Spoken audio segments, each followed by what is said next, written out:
The shadows of Blackwood Manor. It was a crisp autumn evening when the letter arrived at my doorstep. The wind howled outside, rustling the leaves in a symphony of whispers. I had just settled down with a cup of tea, the fireplace crackling warmly, when I noticed the envelope. It was old, the paper yellowed with age, and the wax seal bore an unfamiliar cresta raven perched atop a crescent moon. Curiosity piqued. I opened it carefully. The letter inside was written in elegant, flowing script. Dear Mr. Harrington, you are cordially invited to spend a weekend at Blackwood Manor, a historic estate nestled deep within the heart of the English countryside. Your presence is requested for a gathering of like-minded individuals who appreciate the mysteries of the past and the enigmas of the present. The event will commence on the evening of October 31st and conclude on the morning of November 2nd. Please RSVP at your earliest convenience. Sincerely, the Blackwood Society. The invitation was intriguing, yet something about it sent a shiver down my spine. I had never heard of Blackwood Manor or the Blackwood Society, but the allure of a mystery was too tempting to resist. I decided to accept the invitation. The day of my departure arrived, and I found myself on a train bound for the countryside. The landscape outside was a tapestry of vibrant autumn colors, but as the train sped further from the city, the scenery grew darker, more foreboding. Upon arriving at the station, I was greeted by a driver holding a sign with my name. He was a tall, gaunt man with a face that seemed carved from stone. He nodded curtly and led me to a sleek, black car. The drive was long and silent, the only sound the crunch of gravel beneath the tires. As we approached Blackwood Manor, the sun was beginning to set, casting long shadows across the landscape. The manor loomed ahead, a sprawling Gothic structure with turrets and gables that seemed to pierce the sky. The windows were dark, and the air was thick with an unsettling silence. The driver dropped me off at the entrance and departed without a word. I hesitated for a moment, then stepped inside. The interior of Blackwood Manor was as opulent as it was eerie. The walls were adorned with portraits of stern-faced ancestors, their eyes seeming to follow my every move.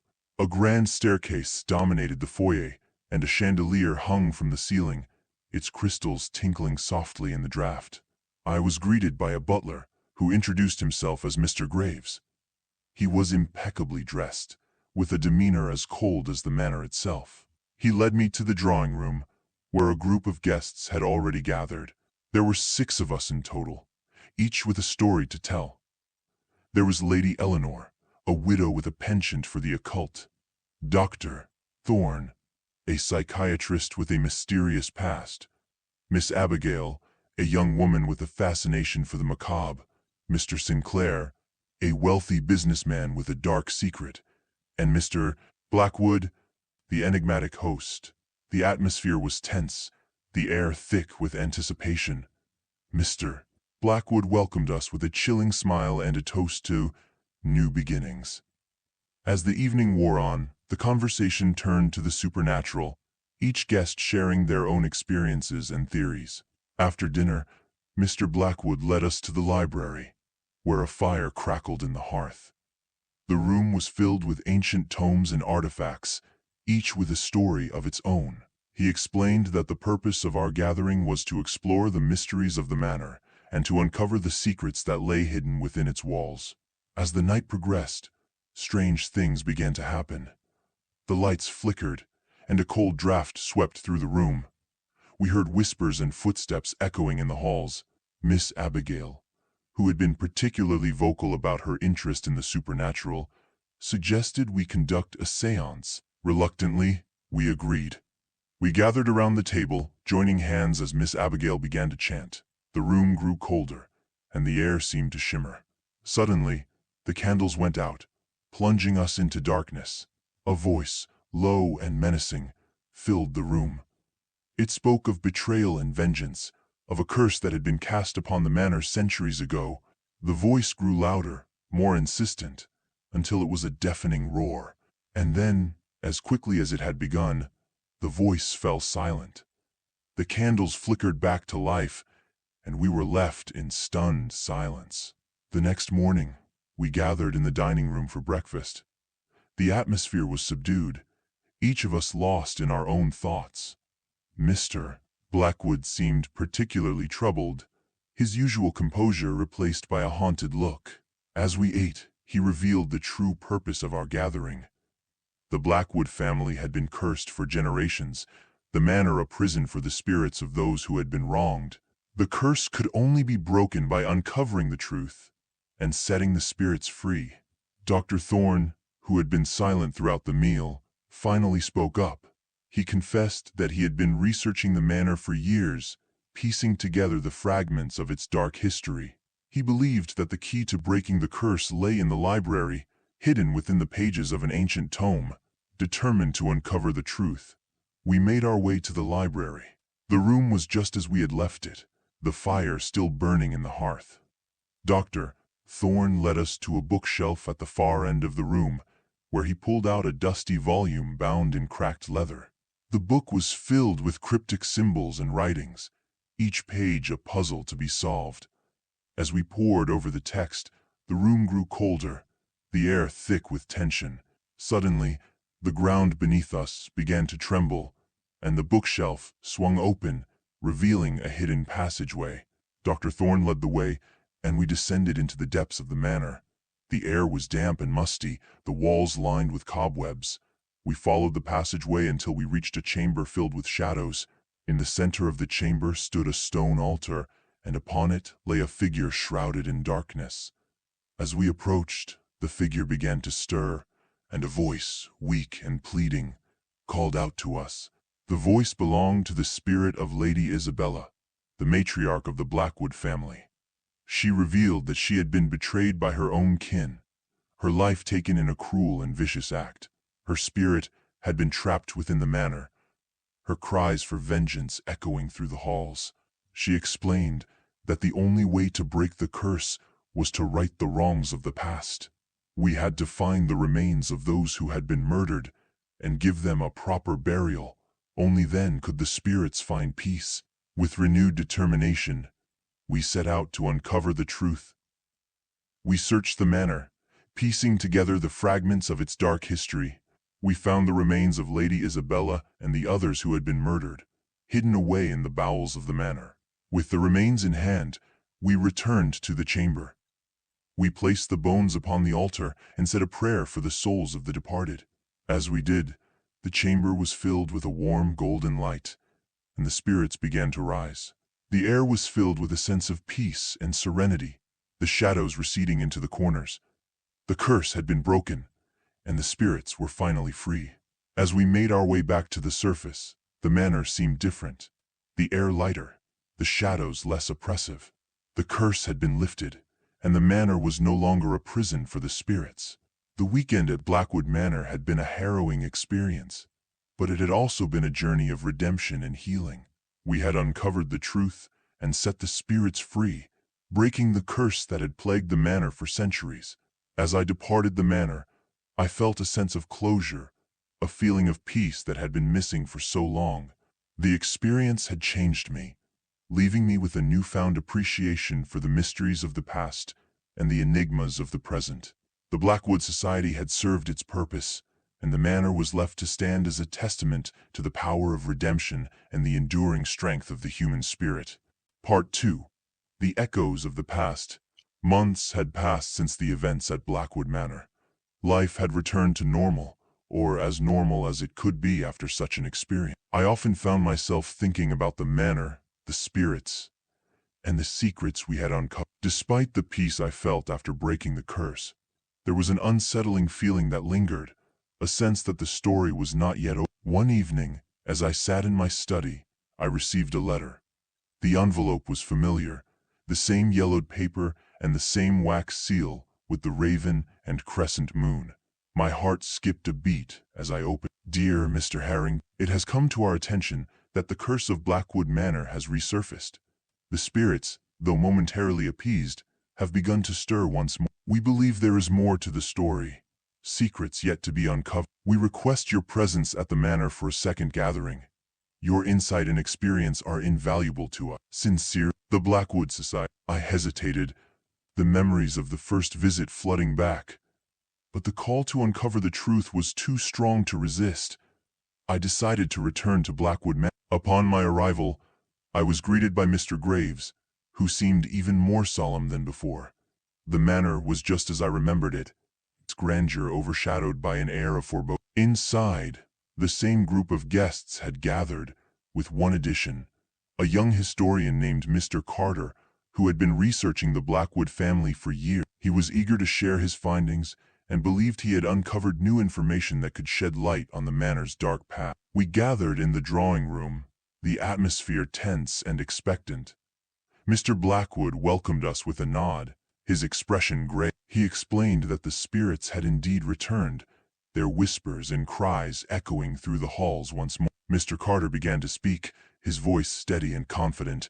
He had discovered letters and diaries hidden in the archives of a nearby church, documents that had been overlooked for centuries. These writings revealed a hidden chapter in the history of the Blackwood family, a tale of forbidden love and betrayal. According to the documents, Lady Isabella had been in love with a man named Jonathan, a stable hand who worked at the manor. Their love was forbidden, a scandal that could bring ruin to the Blackwood. Despite the risks, they continued their affair in secret, meeting in the shadows of the estate. But their secret was discovered.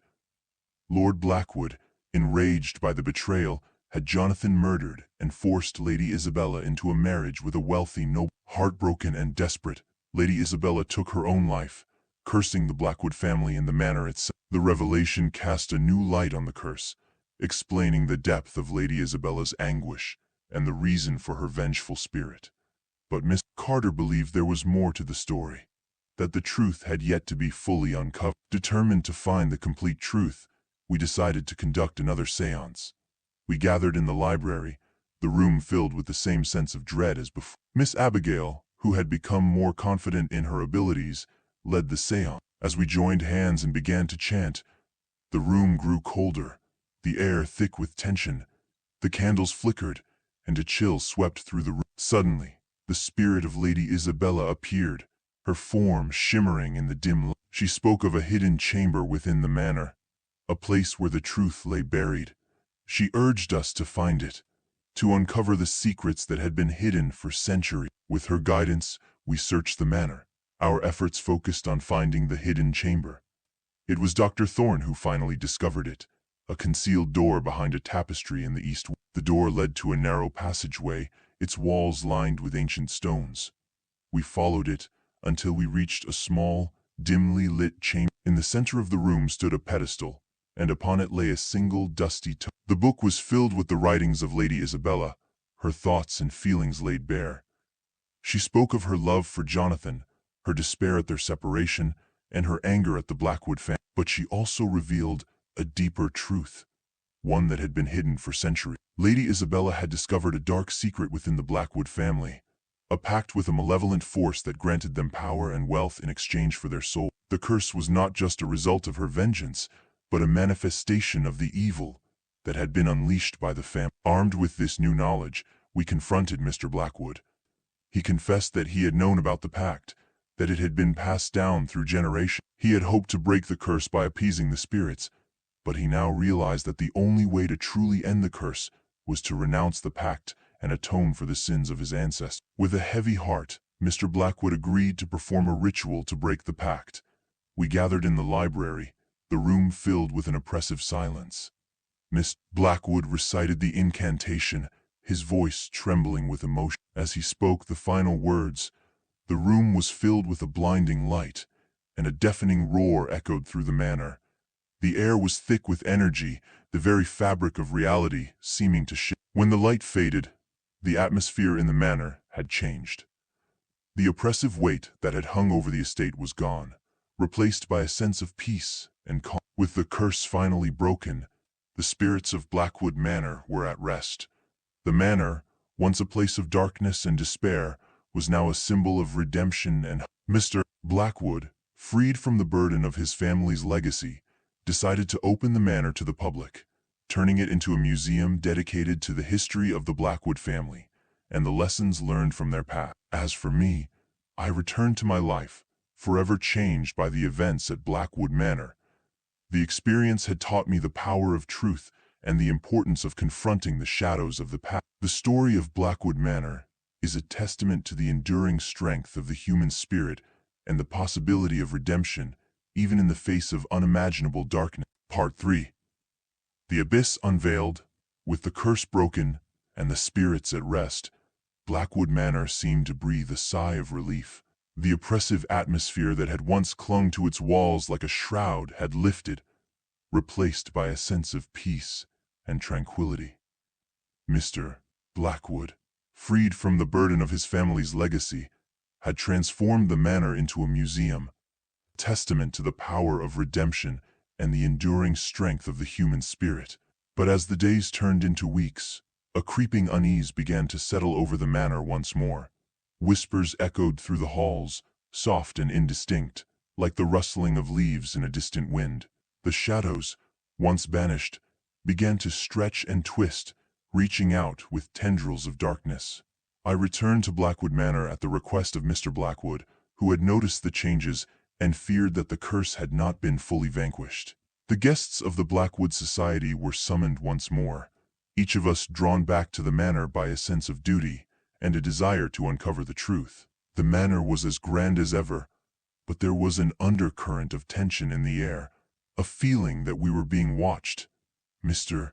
Graves, the butler, greeted us with a solemn nod, his eyes betraying a hint of fear. We gathered in the library, the room now filled with an oppressive silence. The fire crackled in the hearth, but its warmth did not reach us. Mr. Blackwood spoke, his voice low and grave. He recounted the events of the past months, the peace that had been shattered by the return of the whispers and the shadows. As he spoke, a chill swept through the room, and the candles flickered. We all felt it, the presence of something unseen, something malevolent. It was as if the very air was charged with a dark energy, a palpable sense of dread. Miss Abigail, who had become attuned to the supernatural, spoke up. She described a feeling of being watched, of eyes peering at her from the shadows. Dr. Thorne, ever the skeptic, suggested that it was merely our imaginations, a product of the manor's dark history. But we all knew the truth. The curse had not been broken. It had merely changed, evolved into something more insidious. Determined to uncover the truth, we decided to explore the manor once more. We split into groups, each tasked with investigating a different part of the estate. Mr. Harrington and I, along with Miss Abigail, chose to explore the East Wing, the site of the hidden chamber, where we had first encountered Lady Isabella. The corridors of the East Wing were dark and foreboding, the air thick with dust and the scent of decay. As we made our way through the dimly lit passageways, the whispers grew louder, more insistent. They seemed to come from all around us, a cacophony of voices that filled the air. We reached the hidden chamber, the door slightly ajar. The room was just as we had left it, the stone pedestal standing in the center, the ancient tome resting upon it. But there was something different, something that sent a shiver down our spines. The shadows in the room were alive, twisting and writhing like serpents. They seemed to pulse with a dark energy, a malevolent force that filled the air. The whispers were louder here, a chorus of voices that spoke in a language we could not understand. Miss Abigail, her face pale, reached out to touch the tome. As her fingers brushed the cover, the room was plunged into darkness, and the whispers became a deafening roar. When the darkness lifted, we found ourselves in a place that defied description. It was as if we had been transported to another realm, a world of shadows and despair. The air was thick, with a suffocating darkness, and the ground beneath us seemed to pulse with a life of its own. Before us stood a figure, its form shifting and changing like smoke in the wind. It was a being of pure darkness, a manifestation of the evil that had been unleashed by the Blackwood family. Its eyes, if they could be called that, were pools of inky blackness, and its presence was a void that threatened to consume all light and hope. The figure spoke, its voice a low rumble that seemed to come from everywhere and nowhere at once.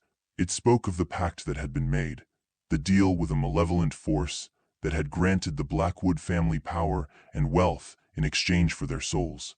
But the pact had been broken, and the force had returned, seeking vengeance.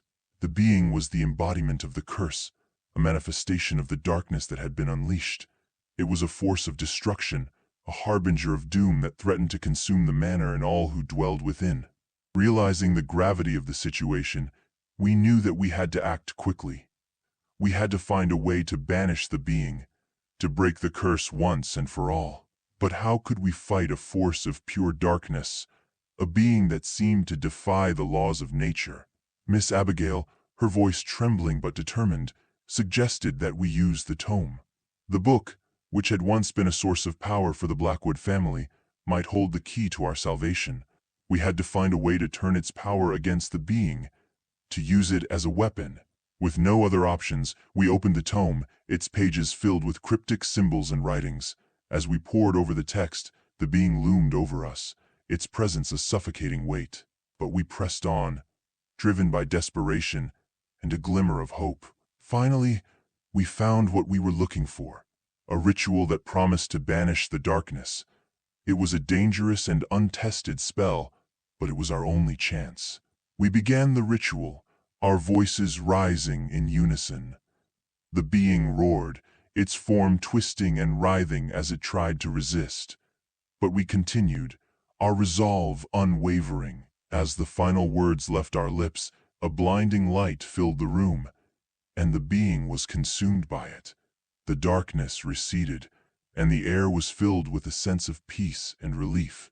The being was gone, banished back to the abyss from which it came. The curse had been broken, and the manor was free from the darkness that had plagued it for centuries. We returned to the library, the room now filled with a warm, golden light. Mr. Blackwood, his face a mix of relief and gratitude, thanked us for our bravery and determination. The manor, once a place of despair, was now a symbol of hope and redemption. As for me, I returned to my life, forever changed by the events at Blackwood Manor. The experience had taught me the power of courage and the importance of standing up to the darkness, no matter how overwhelming it may seem. The story of Blackwood Manor is a testament to the enduring strength of the human spirit and the possibility of redemption, even in the face of unimaginable evil.